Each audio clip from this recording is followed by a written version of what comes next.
There's no need to fear. Underdog is here. Time again for the Underdog Show, starring that champion of champions, Underdog.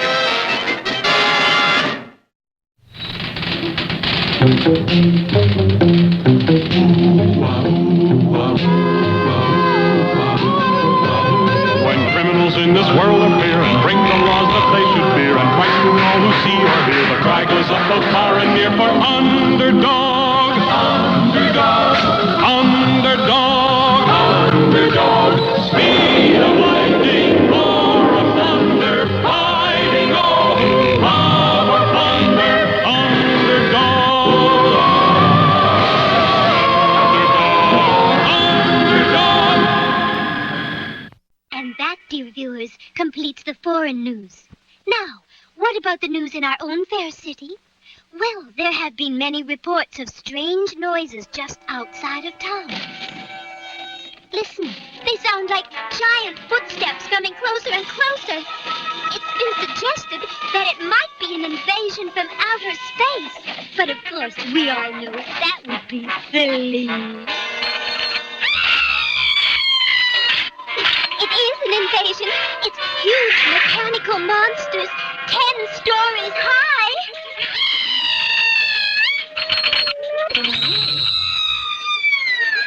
Who could save her from the grip of the monster? Underdog! Underdog! Underdog. At that moment, he was in his everyday disguise as Shoeshine Boy. Underdog! Underdog! That sweet Polly screaming that I hear. I'll save you, Polly. I'm coming.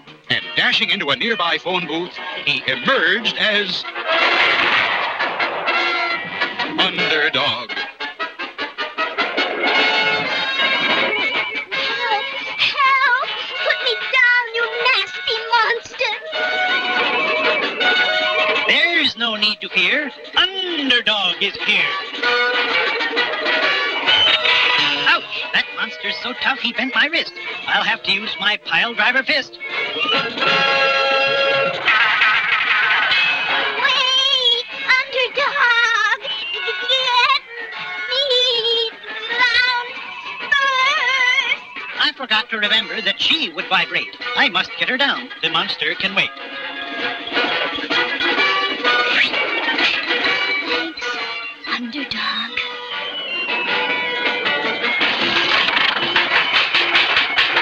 Raining locomotive!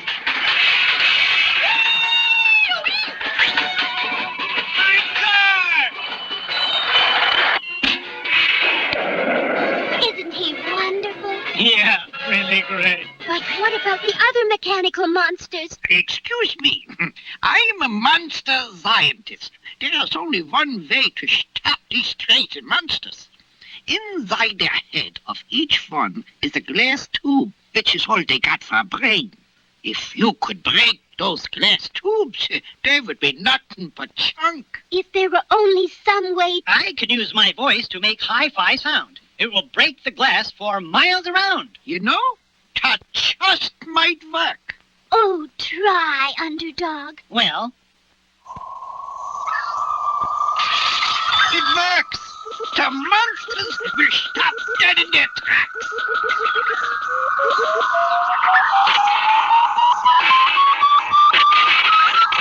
Underdog's hi-fi voice stopped all the mechanical monsters, but it also broke windows,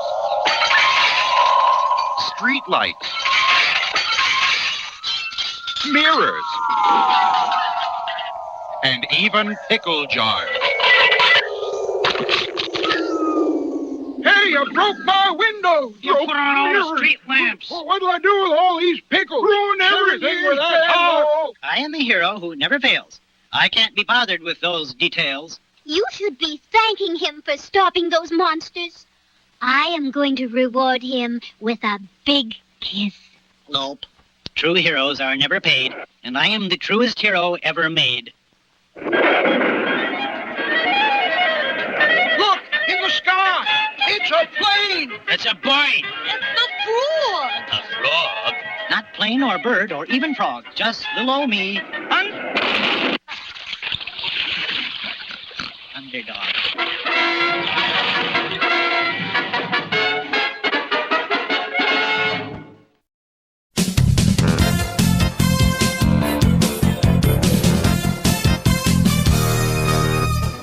Merry Christmas, Merry Christmas, Merry Christmas to you. We wish you Merry Christmas the whole season through.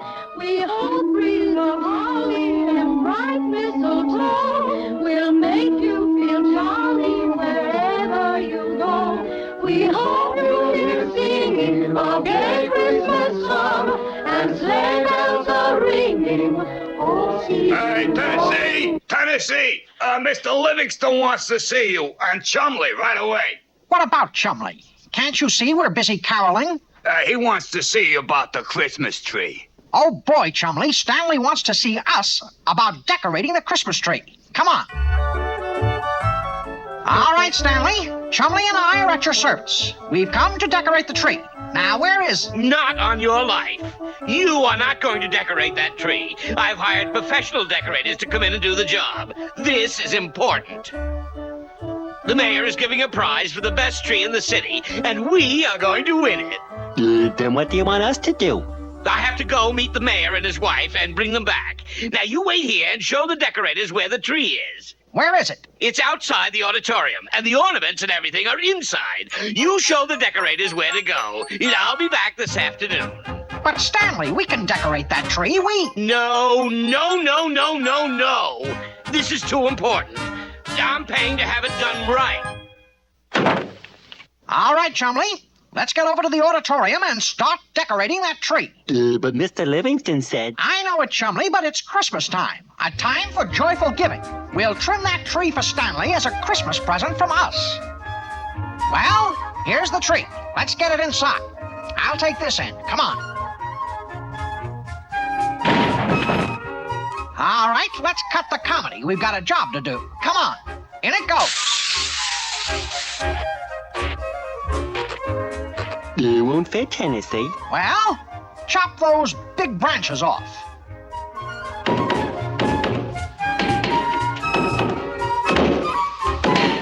Okay, Tennessee. Pull.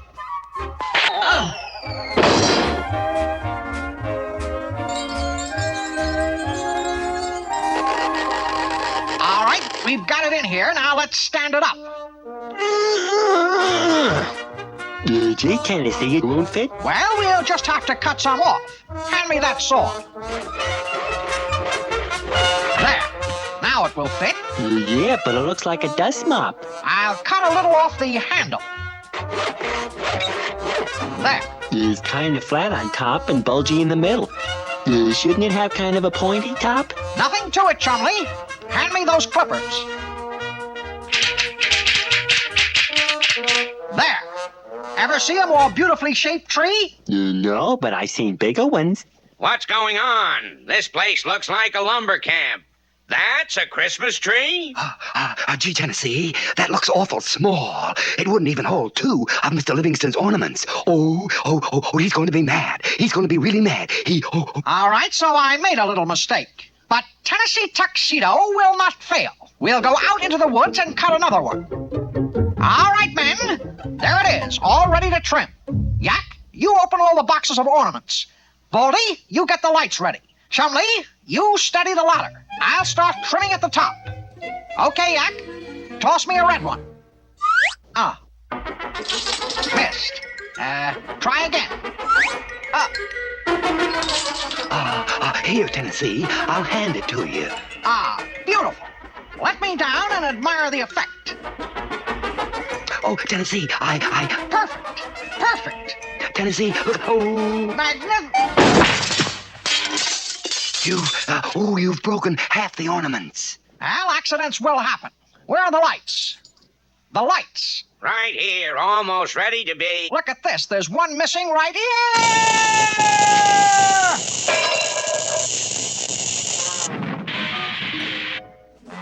There she is. All finished. What do you think of her? Looks a little bare to me. What it needs is this star right on top. Be careful. Look out! Timber!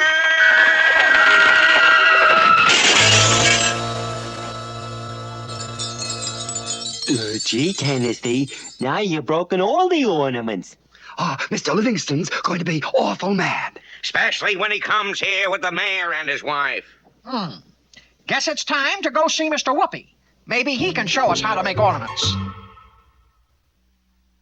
And so you see, Mr. Whoopi, we're in kind of a tough spot. Say, that's a beautiful tree you've got there. Well, thank you, my boy. Made all the decorations myself. Gee. Would you show us how? Boy, if we could only get a tree like that. But you can. You can make all kinds of beautiful decorations just with things you have around the zoo. And besides, it's fun. Look what you can do with the top of a tin can. Besides, throw it away. Take a pair of dull scissors and cut around the edge like this. Bend some sections up, some down, and whoopee! A beautiful shiny ornament. Here's another. Take colored paper, cut it into a circle, then starting at the edge, cut a spiral into the center. Then you can hang it up so. Gee, that's great. Here's an idea with popcorn and cranberries.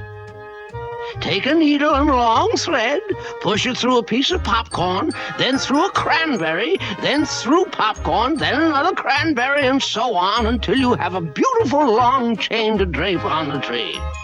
You can cut stars out of colored paper and angels and Santa Claus. Make little paper baskets out of paper and fill them with candy and hang them on the tree. And cookies, cookies of all shapes and sizes, all sparkly with sugar and lollipops and shiny paper. Make great ornaments, and then you can eat them. Why, there's no end to the decorations you can make with a little imagination. And whoopee, you'll have that tree trimmed in no time. Phineas J. Whoopi, thanks a million. Let's go. We've got to get that tree trimmed before Stanley gets back. And I know you'll be delighted with our tree. I had special decorators come over to trim it. You Tennessee tuxedo, what have you done?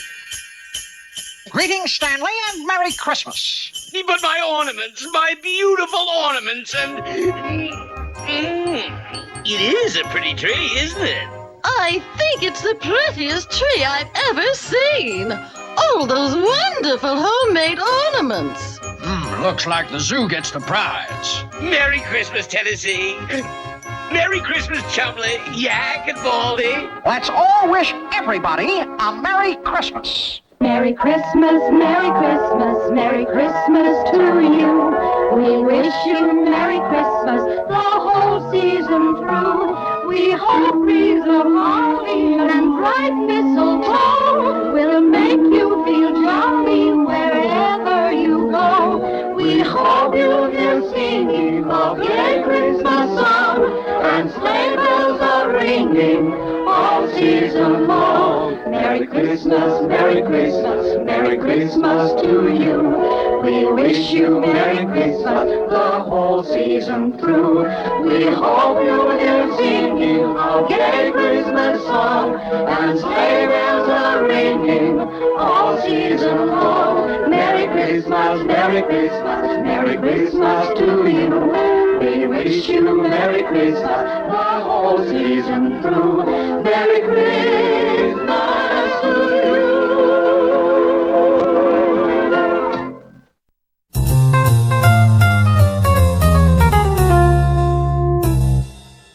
The hunter, exhausted from his hard work on the stolen caper's caper, was fast asleep in his luxurious penthouse when the phone rang. Instantly, the hunter was wide awake, ready for action. Somebody's ringing the ringer. Dinging the danger. Clanging the clanger. Hello? This is the hunter. Have nose, Oh, must be the other phone. Hello? This is the hunter. Have nose, will hunt. I'll hunt anything for what? Oh, it's you, Flanagan. What's up? Sure, it's not what's up that counts. It's what's not up. The fox has stolen every elevator in the city. You don't say. As a matter of fact, that's exactly what he said. There wasn't an elevator left in the entire city, and things were in an awful mess. People came to work but couldn't get into their buildings, and the streets were jammed with millions of people. With nobody in the offices to conduct business, the financial world crashed. And not since 1929 had there been such a panic. Everyone began calling the mayor, and the mayor began calling everyone. But in the midst of it all, one cool head prevailed. Officer Flim Flanagan called the hunter. It must be the fox. Now you've got to help. Only you can catch the fox. I'll be right down. Down car, going down, down car. Yeah, thank you, son. You've taken a big step in solving this case, Hunter. A big step. Hot on the trail, the hunter overheard a conversation about the elevated railway and proceeded to investigate. Oh, now, pardon me, sir, but did you say elevators are on the railway? What's that? Elevated railway? Oh, sure. It's right up those stairs. And so the relentless hunter climbed quickly up to the elevated platform and pushed his way through the crowd that was waiting for the train. My card, son. I am the hunter. My card, son. Big case. Hey, you can't go there. Can't stop now. Can't stop. Big case. I say a big case. Looking for... That wild, reckless driver. I say, somebody get his license number. Down car, going down. Well, I just thought I'd drop in. Yeah, that's a joke, son. I can't stay but a minute on a big case. Has its ups and downs, though. Yeah, another joke. Pay attention, son. The hunter learned about all the grain elevators in Minnesota, and being a man of action, set out immediately for Minneapolis. He had gotten no farther than New Jersey when... I declare, look at that, an oil field. No, it's some newfangled kind of housing development. Rising Acres, houses for rising young executives. Well, say now, that's just the thing for me. You're absolutely right, friend. This is the house for every rising young executive. Only $50 a month. Of course, that goes up as you go up. Let me give you a demonstration. Step right into our model house here. See this button? That's the secret. As you rise in the business world, you push this button and your house goes up with you. Well, now, a man in my position should be on the very top floor. Sorry, against our rules. You start at the bottom, son. Top. Bottom. Top. Bottom. Top. Bottom. Ah, the fox. All right, you wildly clever criminal. Where are those elevators? Sure, Hunter, and you've done it again. The fox and the elevators. Now how can we ever repay you? Well, one of those magnificent new homes will do just fine. Who was that rising young executive officer?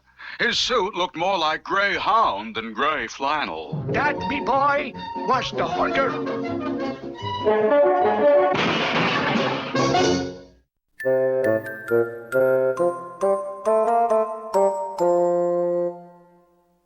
Well, Tutor, what is it you're wishing for today? Mr. Wizard, what I really want to be is one of them big game hunters, going on safaris and all. But Tutor, that's a very dangerous business. Men that goes on safaris need skill and courage, and above all, experience they need to trek through the jungle. Oh, please, Mr. Wizard, just this once. Very well, Tutor. But be careful what you do. The first thing that the big game hunter needs is the outfit. For this, he goes to the outfitters. First comes the boots, which must fit very well, for the trail is rough. Next comes the bush coat, which is loose so the body can move freely. Then the pith helmet, with the wide brim to keep out the sun. And finally, is out in the jungle the brave hunter goes. Sometimes even the greatest hunters get tired and have to rest. Now, this looks like a comfortable log. I think I'll just set a spell and rest.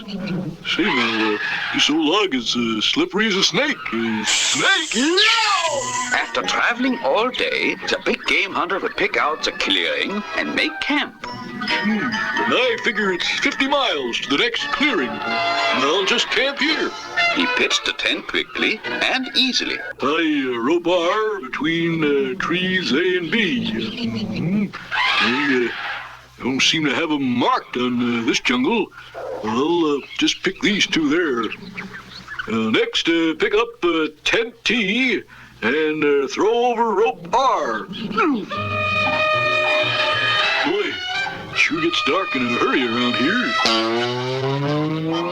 Once the tent is pitched, the brave hunter goes to bed and sleeps soundly. The noises of the jungle are music to the ears, and he sleeps like a baby. Sometimes the hunter was supposed to bring them back alive and would build a big trap to catch the animals. First, he dug a deep hole. Then the clever hunter would cover the hole with branches to fool the big animals. Then, when the big animals walked across, they would fall through. Oh, that's mighty peculiar. I guess I made the trap too strong. One thing the mighty hunter needed was the knowledge of wildlife and the habits of the animals. Oh, now, he's right cute. Here, kitty, kitty. Here, kitty. Poor little kitty. Are you lost, huh? Where's your mommy? The big game hunter must be the expert tracker. It takes the sharp eye and the cool head to follow the tracks of the crafty wild animals. Here's a crafty, clever animal. Thinks he's going to fool me by walking on his hands. Hey, no fair. I was doing right good up to now, and where did he go? Wherever the trail led, the brave big game hunter followed. No attention to the danger did he pay. Along the cliff, over the bridge, and sometimes when the bridges was out, the rushing river had to be crossed on foot. Then it was the wise hunter who kept the sharp eye out for the hungry crocodile. Help, Mr. Wizard! The crocodiles are coming! Help! Well, once again, trestle, trestle, trestle, tron, time for this one to come home.